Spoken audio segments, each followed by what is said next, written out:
அடடா, இட்லிக்கு தோசைக்கு மாவு இல்லையே, என்னடா பண்றதுன்னு கவலைப்படுறீங்களா? கவலையை விடுங்க, வித்தியாசமா இந்த தோசையை ட்ரை பண்ணி பாருங்க. ஒரு கப் அளவு குதிரைவாளி அல்லனா சாமை எது வேணா சேர்த்துக்கலாம். 3 டீஸ்பூன் அளவு உளுத்தம்பருப்பு, 1 டேபிள் ஸ்பூன் துவரம்பருப்பு, 1 டேபிள் ஸ்பூன் அவல். நல்லா கழுவிட்டு காய்ந்த மிளகாய், 1/2 ஸ்பூன் சீரகம் போட்டு கொஞ்சமா தண்ணி விட்டு 4 மணி நேரம் ஊற வச்சுக்கலாம்.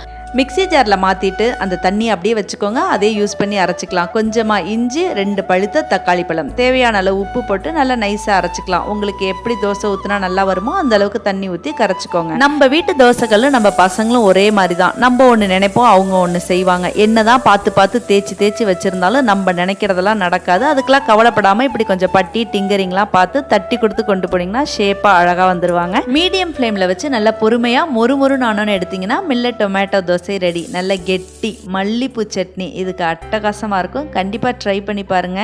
இட்லி தோசை மாவு அரைக்க மறந்தவங்களுக்கு பாராட்டு மழை நிச்சயம் உண்டு. கமெண்ட்டை போட்டு லைக்கை தட்டுங்க.